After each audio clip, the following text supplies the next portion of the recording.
Saturday night at the Kaseya Center in Miami, Florida, South Beach plays host to UFC 314. Alexander the Great Volkanovski taking on Diego Lopes for the vacant, undisputed UFC featherweight championship. After a couple months ago, Ilia Topuria, the former undisputed champion, had to vacate his championship as he was struggling to make weight. So now we have a vacant title fight at the top of the bill for UFC 314. The co-main event, such an exciting lightweight fight with Michael Chandler and Paddy Pimblett.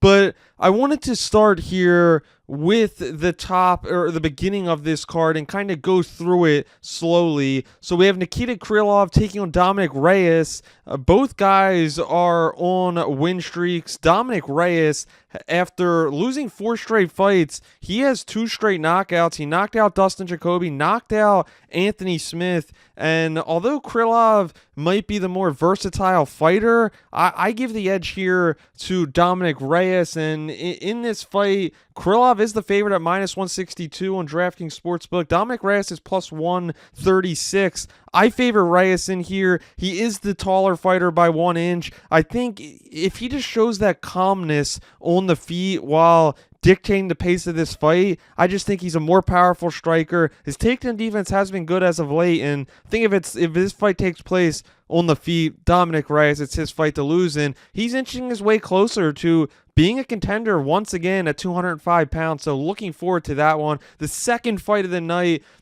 John Silva is taking on Bryce Mitchell. These two have had beef for months now. It's been really exciting to see them going back and forth and cutting it up. Bryce Mitchell is coming off of a knockout win over Kron Gracie after he lost 2 straight. But John Silva, this guy at only 28 years old, he is 15-2 in his career, but since he's been in the UFC, all he's done is win, and all he's done is win impressively. He's 4-0 in the UFC with 4 knockouts, and this guy, it's his 5th fight in the UFC, and he made his debut in January of 2024. So this guy is staying active. He's part of the Fighting Nerds, as we know. They're so exciting. They bring so much excitement and energy to the sport. It's so great to see them in the sport because they're bringing a newfound life to some of these divisions. And John Silva, although he's not ranked, and Bryce Mitchell is a ranked fighter, Bryce Mitchell is the underdog in this one at +160. John Silva's -162. And yeah, the way I see this one, I just think that John Silva is the more technical striker, and he has a wide gap in the power area. And although that John Silva isn't the best on the ground, I just think Bryce Mitchell hasn't shown a ton lately. And when you look at it, John Silva has an 80% takedown defense, while Bryce Mitchell takedown opponents at a 43% rate. So although Bryce does average 4 takedowns per 15 minutes, he's not as great as you may think in that area. So that's why I favor Silva in this fight. The guy is just... It seems like when he touches a fighter one time, it's over for them because he's so powerful at that. And so, yeah, I really think that this is John Silva's fight to lose, and it just shows that he's almost a 2-1 favorite, and he's the guy that's unranked in this fight. So pretty crazy. But moving on down the line, one of the fights I'm looking forward to the most is Yair Rodriguez, the former interim champion. He's ranked number 5th in the featherweight division, and there's 2 big featherweight fights in the last 3 of this card, so a lot of exciting. Even though Ilia dropped his belt and vacated it, there's still a lot of excitement and a lot of great fights and some maybe new contenders at 145 pounds here. But Yair Rodriguez is facing Patricio Pitbull, and Pitbull, as we know, is one of the greatest, along with Michael Chandler, one of the greatest Bellator fighters and champions of all time. He has 12 title wins in Bellator, 2-time featherweight champion, 1-time lightweight champion in Bellator, and parted ways with them a couple months ago and signed with the UFC. And this guy, it's kind of a long time coming for him entering the UFC, because at 37 years old, this was a guy that was always looked at as one of the best guys to never step foot in the UFC octagon, and was a guy that people didn't know if he ever was going to step foot in the UFC octagon, and here he is.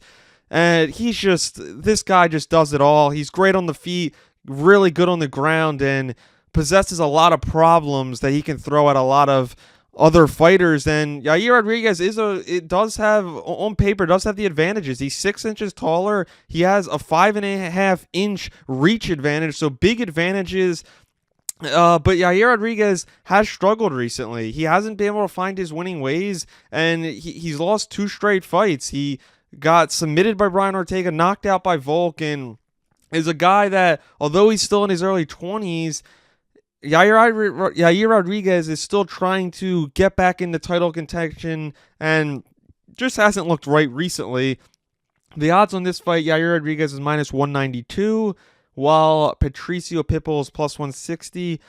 Although I love Pitbull, I just think the size difference is really tough and going to be too much for him to overcome here.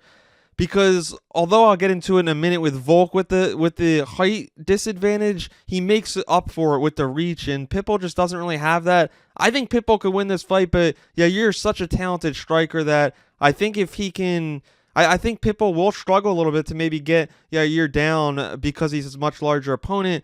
I think this could be one of the best fights of this card, though. I can't wait to see Pitbull, not just in this fight, but there's so many great matchups I'm looking forward to him having in the UFC. Moving on to the co-main event, it's of Iron Michael Chandler taking on Paddy the Baddy. Chandler's ranked 7, Paddy's ranked 12. 2 top 15 lightweights, 2 of the most exciting lightweights in the world. Michael Chandler, every time he's in the octagon, although he's 2-4, every time he steps foot in the cage, you know you're in for a fight of the night. It's that simple. This guy is just cinema when he's in there, and he's due for a win. He hasn't won a fight since he beat Tony Ferguson, and that fight happened in May of 2022, so we're nearing 3 years since his last victory. He's lost 4 of his last 5 fights, but his last 4 losses were all to guys that were either undisputed champion or interim UFC champion.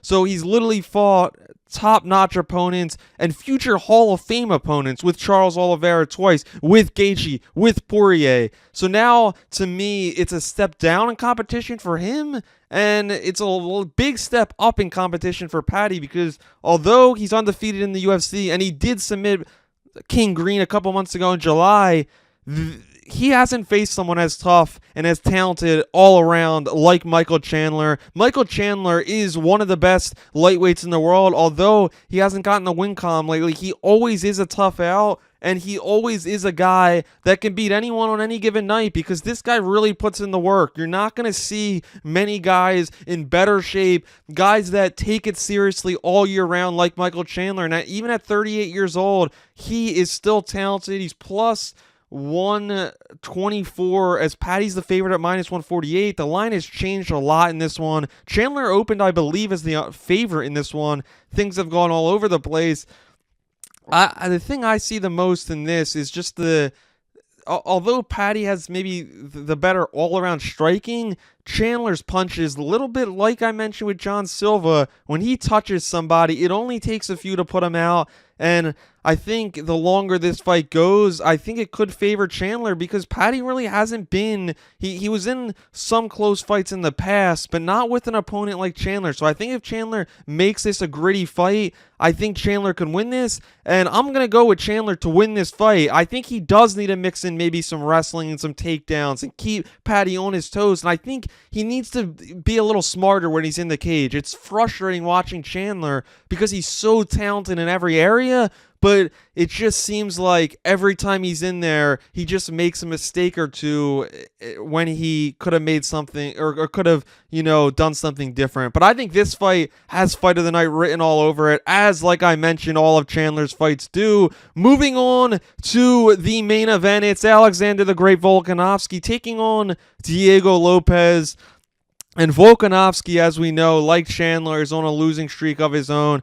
He's lost his last 2 fights, lost 2 of 3, and he's gotten knocked out by Ilia Topuria, by Islam Makhachev. But the thing people need to remember is that Alexander Volkanovski has still only lost 1 time at featherweight in his career to Ilia Topuria. He lost twice to Islam at 155 pounds. And this is the first time that Alexander Volkanovski is entering the octagon not as the UFC featherweight champion since December of 2019. So 5.5 years it's been that he reigned over this division, and now he's looking to regain his title and to become the second undisputed featherweight champion, 2-time featherweight champion, alongside Jose Aldo.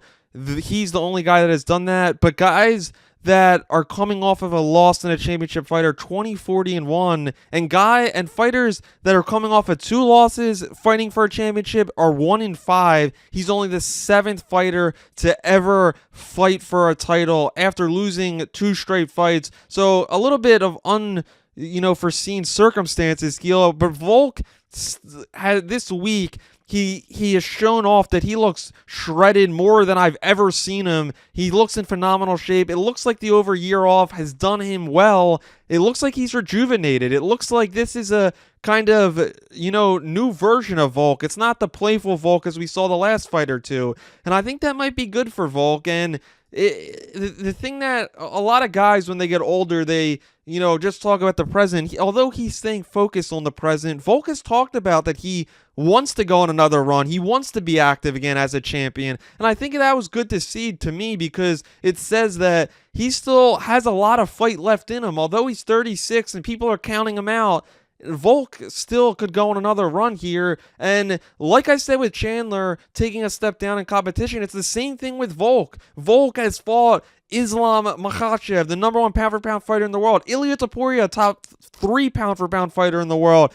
Those are the guys he's lost to in the last couple of years, and there's nothing to be ashamed about there. And Diego Lopes is just, until he proves it, he may be, and I'm not counting him out, but he is not on Ilia's level. He is not a killer like that. His last 2 wins were by decision against Brian Ortega and against Dan Ige. And yeah, I just think that experience factor is a big kind of, I think that's going to play a big role in this fight. And just overall, when you put the stats of the older fighters to the side, Volk is just a flat out better striker than Diego Lopes. It's that simple. He averages almost 2 more significant strikes per minute. He lands significant strikes at nearly a 60% rate, and even on the ground he takes opponents down. He lands over 1 more takedown per 15 minutes than Lopes does.